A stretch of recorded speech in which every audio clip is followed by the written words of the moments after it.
this episode, I would like to go over some of my favorite gameplay mission content in the game of Star Citizen. So the ship I'm climbing into now is called the Aurora, and it was the first ship I ever had in the game. Even though it's not that great of a ship, all things considered, it still has a place in my heart for that reason. Welcome to Robert Space Industries. Enjoy the ride. System check. Takeoff complete.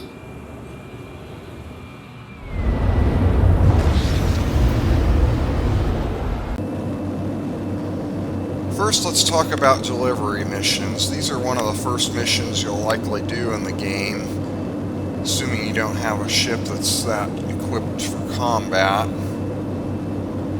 And now I'm diving down to the more uninhabited tundra side of Microtech to pick up a package, the first one on the run. Landing gear deployed.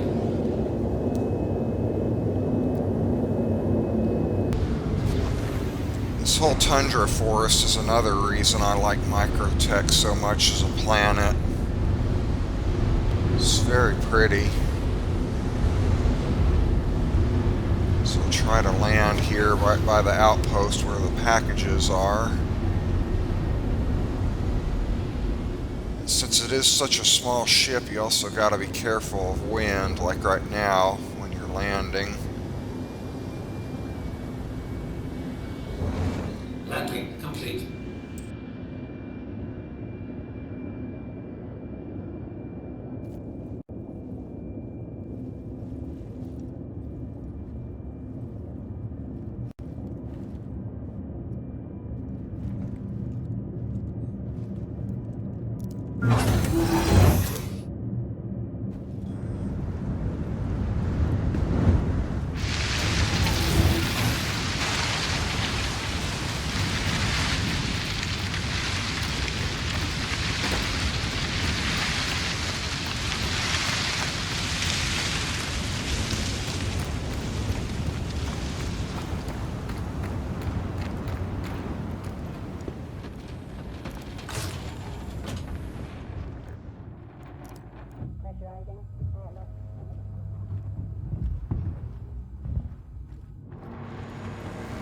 So all you have to do really is just grab each of these packages one at a time, load them into whatever ship you have, and then bring them to the destination and get a fairly small reward of credits for it. But still an interesting little gameplay loop for when you're just starting out.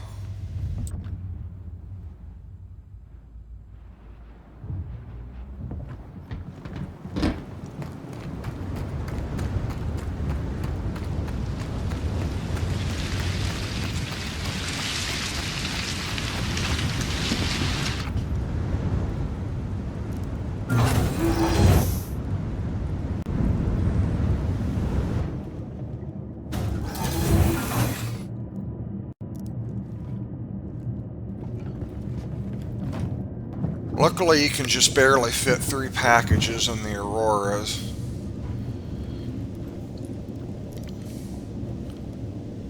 Okay, so now we'll climb back into the pilot's seat. And off we go. Takeoff complete.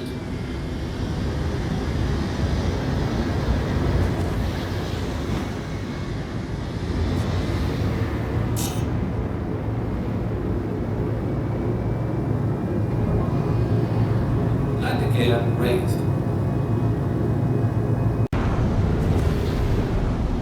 First stop on this particular delivery mission is another outpost in the snowier mountains of Microtech. As you might have guessed, the scenery actually does look a lot like Tahoe in many ways, in the winter at least.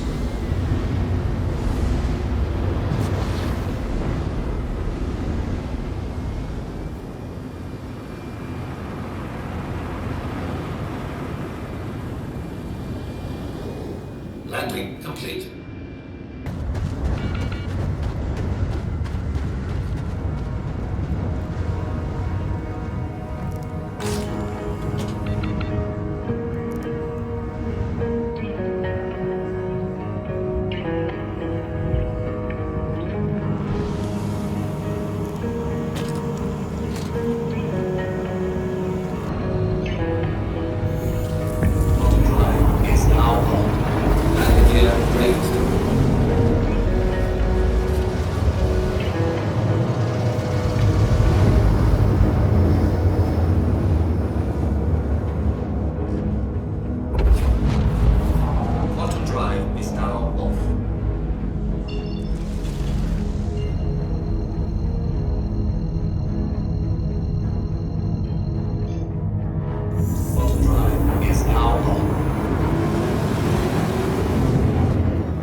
this package has to go to a Rayari outpost. This isn't the same one Mom and Steven are making a diorama of, but there's several in the Star Citizen universe. Really looking forward to getting that diorama, by the way. See how it looks on my display shelf.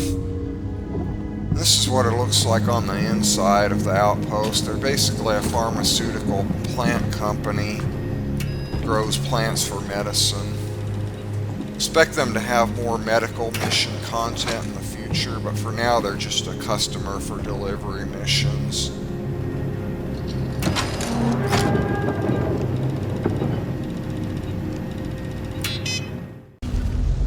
And this is Yela, a moon of the planet Crusader, and now I'm doing a mission that's a little bit different.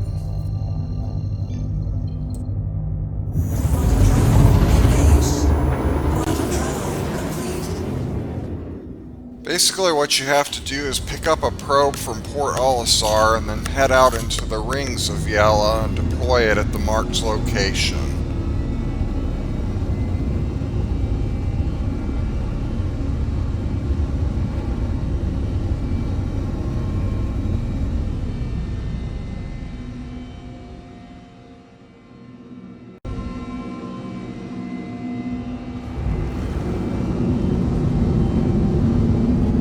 Carefully fly through the asteroids to reach the location where you need to deploy your probe, because these asteroids can and will destroy your ship if you hit one at high speed.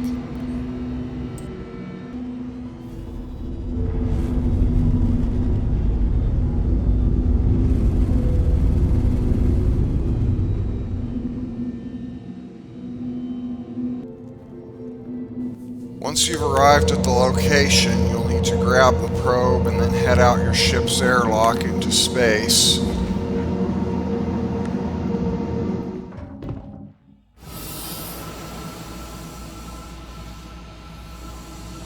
Then you simply fly out.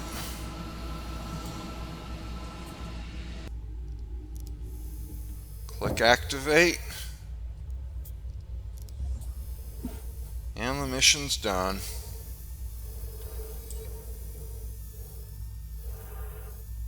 Now for a mission that's actually pretty difficult.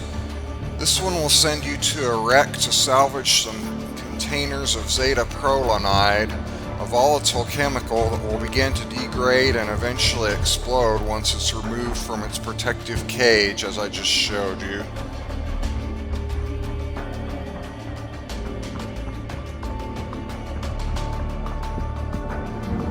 The timer on the box shows exactly how much time you have left before it eventually goes boom.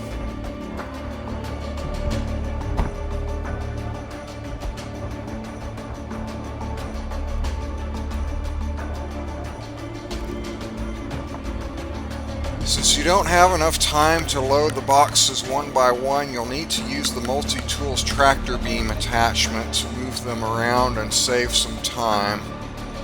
You also must do this in some of the wrecks where the boxes will be located behind closed doors that require you to climb over to get inside. But the version I'm showing you right now is the easiest possible layout, just to give you an idea.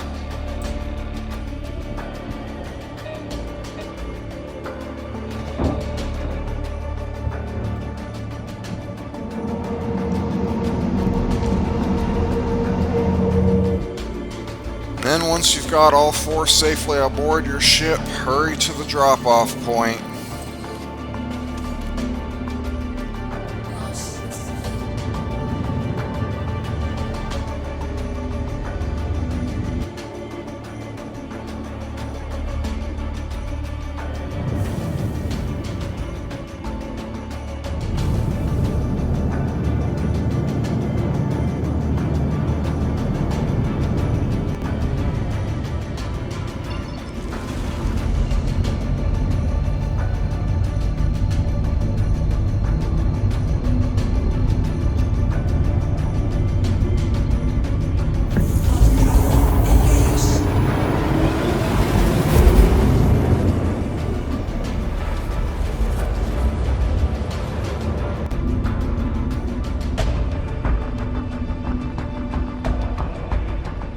And as luck would have it, it's nighttime where I have to drop off the Zeta Prolanide, making landing much more difficult.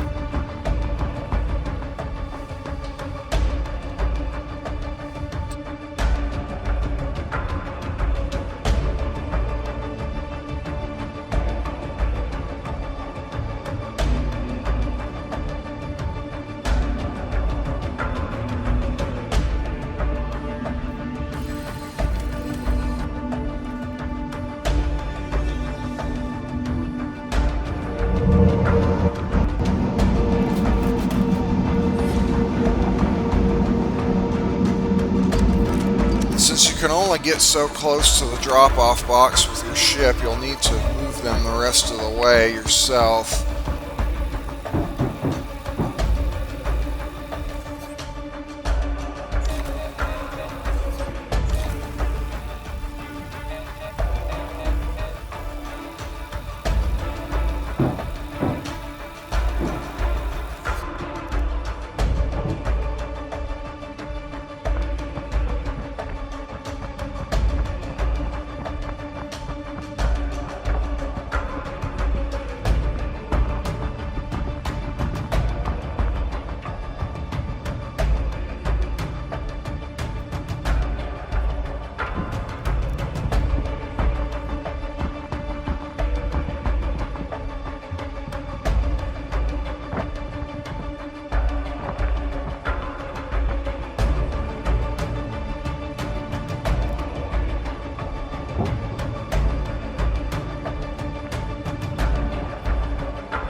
Now I want to show you one of my personal favorite gameplay loops, at least it's in so far, mining.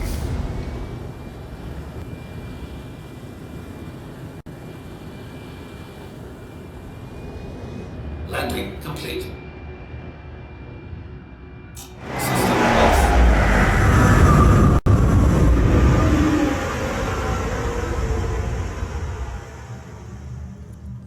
To get started, you'll need a mining attachment for the multi-tool, and then you'll need to go to a cave, which you can find by accepting the missions that send you to caves to find a lost person.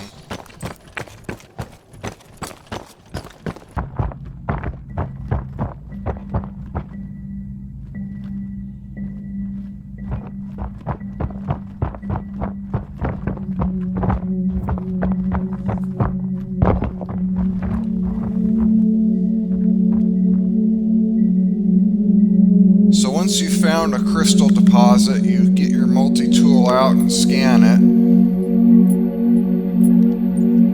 Then you turn the tool on, and the objective here is to keep the energy bar in the green zone without overfilling into the red zone. You adjust the power output to keep it in the green, and once that green bar fills all the way to the left, the rock will break, and then you'll get to keep the gems inside. Fairly straightforward, but a nice way to make money in the early game. Now, if you want to complete the missing client mission, you'll have to do a lot more searching, because these caves are fairly large and the client could be anywhere. It's really just hit or miss as to whether or not you'll find their dead body. They'll never be alive and in need of rescue, at least not yet, as far as I know anyway. But you'll have to use all sorts of climbing and crawling and navigational skills to find them.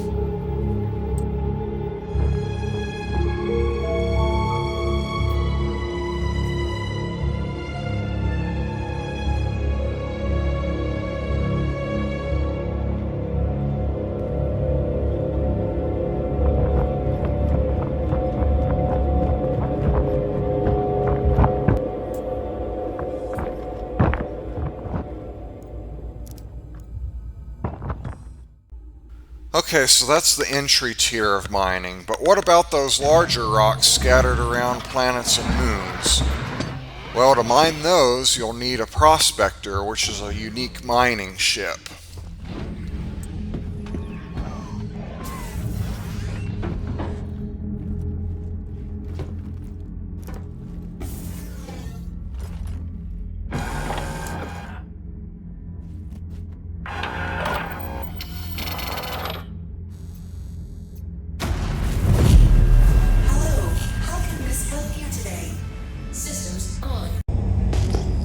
To start mining, you'll need to pick a moon or planet of your choice and then use the prospector's onboard scanner to scan for mineable rocks.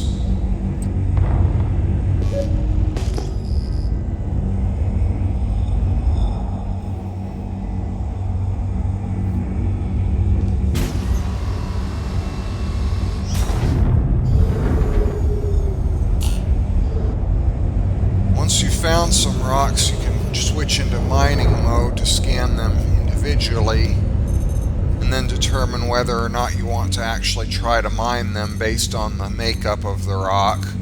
Some minerals sell for more than others, so you'll want to pick your mining carefully, basically. And then once you're ready to mine, just fire up your mining laser. And then the goal is the same as in first-person mining. Fill up to the green zone, but don't go into the red.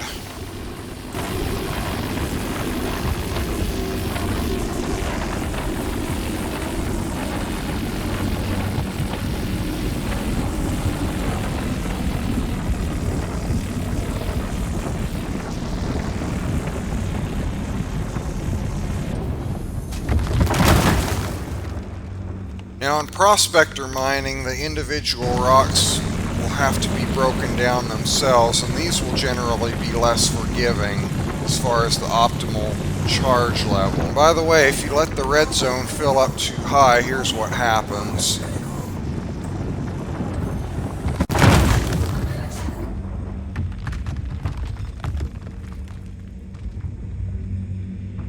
Shields charge complete.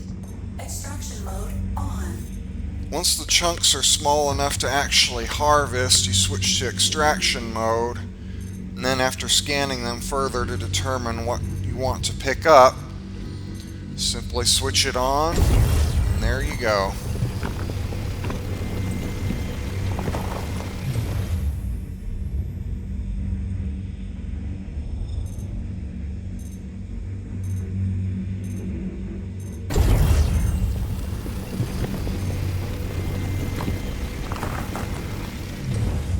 To help you with mining more difficult rocks, you also have a number of consumables that can be equipped, like this one that doubles the size of the green zone.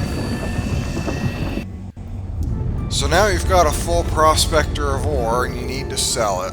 Well, it's off to our station with a refinery.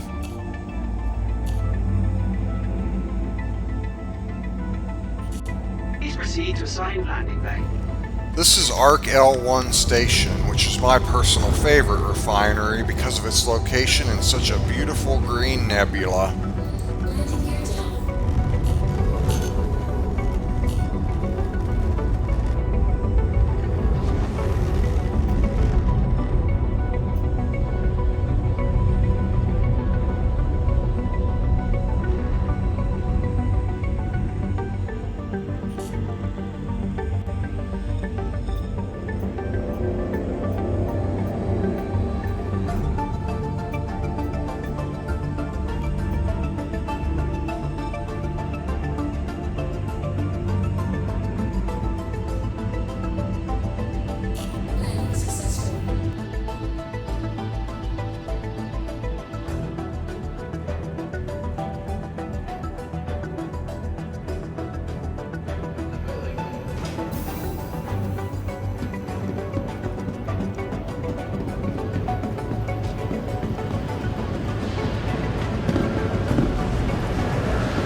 So once you reach the refinery computer, you can either sell the ore directly or get it refined to increase its value.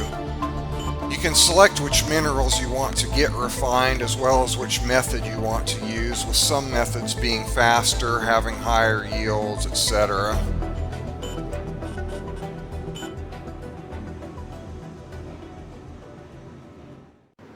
And that's basically it, or at least everything I could fit in 2 episodes of Project 30 anyway. But there's more gameplay avenues in the game, like dogfighting and first-person shooter, but I'm not really as big a fan of those, so I wanted to show more of the stuff I enjoyed. And there are other gameplay loops coming in the future that I'm still keeping an eye out for, like medical gameplay, the ability to make your own homesteads or bases, and a more in-depth exploration system for exploration ships. But until then, I'm glad for what it is, although I should probably continue trying to seek out new hobbies in the meantime.